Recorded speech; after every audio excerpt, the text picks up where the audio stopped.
دنیا کا ہر انسان اس دنیا میں پیدا ہونے کے بعد اس کی پریورٹی ہوتی ہے خوش رہنا، کہ میں خوش کیسے رہ سکوں۔ اس کے لیے بیسک جو میری ریسرچ ہے، جو مختلف جگہ پہ ہم موٹیویشن کرتے ہیں، وہ میں آپ کے گوش گزار کروں گا۔ سب سے پہلے آپ نے کبھی اخروٹ کھائے ہیں؟ سردیوں میں ظاہر ہے ڈرائی فروٹ کھاتے ہیں لوگ۔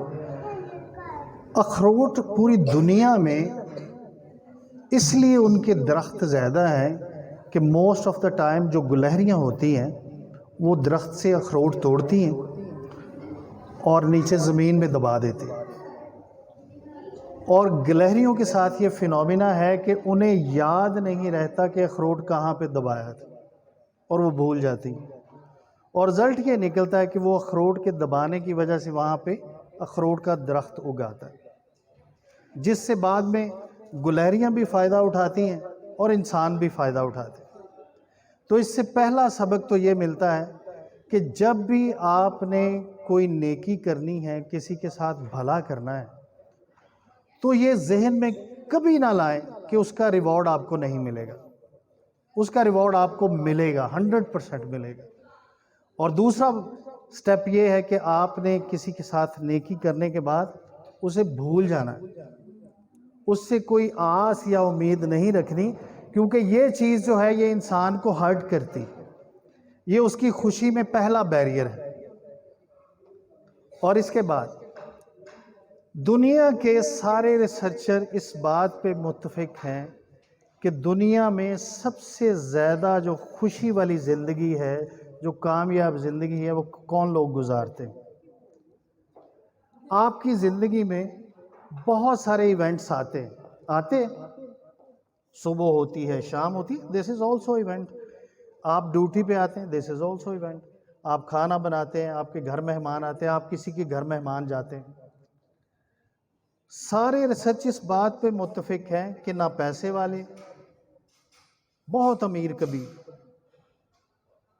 نہ کوئی زیادہ اولاد والے، نہ بڑے گھر والے، نہ بڑی گاڑی والے، کون سے لوگ خوش زندگی گزارتے ہیں؟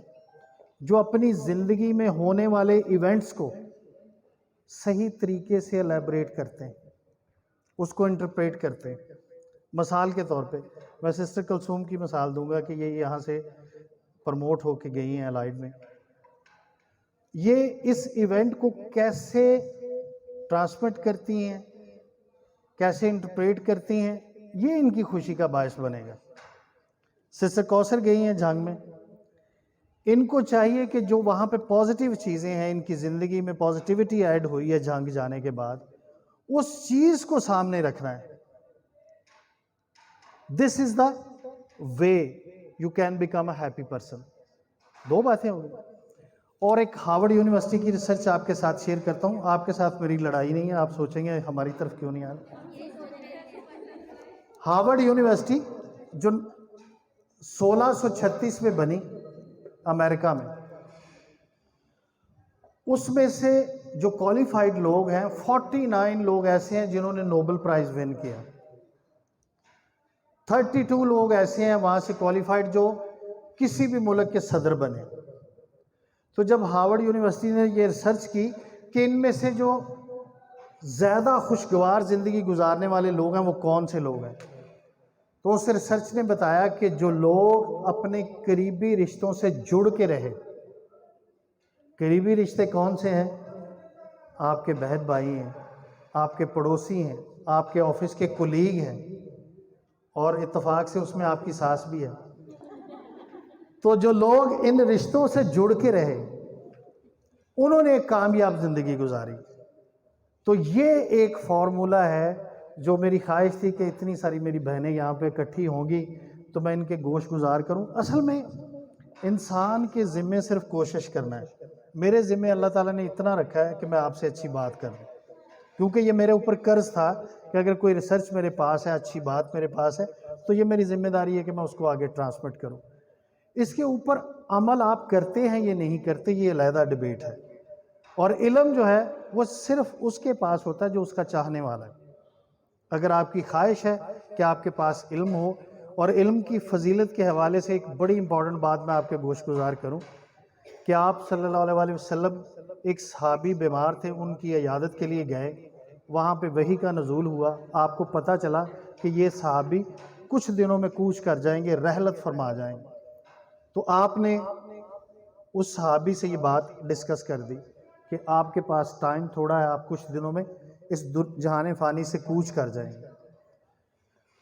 تو وہ صحابی آپ صلی اللہ علیہ وسلم سے مخاطب ہو کر بولے کہ اب میرے پاس دن تھوڑے ہیں تو مجھے کیا کرنا چاہیے؟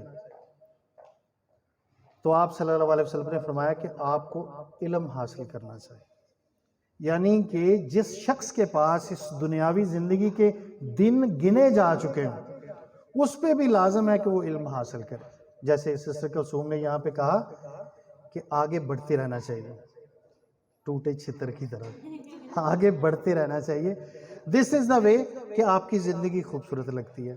میں امید کرتا ہوں کہ یہ جو 3-4 پوائنٹ میں نے اپنی بہنوں کو بتائے ہیں یہ ان کی زندگی میں ایک مثبت تبدیلی لے کے آئیں گے اور ان کی زندگی میں مزید کامیابیاں لے کے آئیں گے۔ Am I right? Thank you very much. اب ایک بڑی خوبصورت سی چھوٹی چھوٹی سی گیمز ڈیزائن کی ہیں سسٹر سبینہ نے، تو اس سسٹر کو آپ اس سینس میں نہیں لیں، یہ ہاسپٹل پروفائل والی سسٹر ہے میرے لیے۔ تو سب سے پہلے اچھا یہ گیم ہے، تھینک یو۔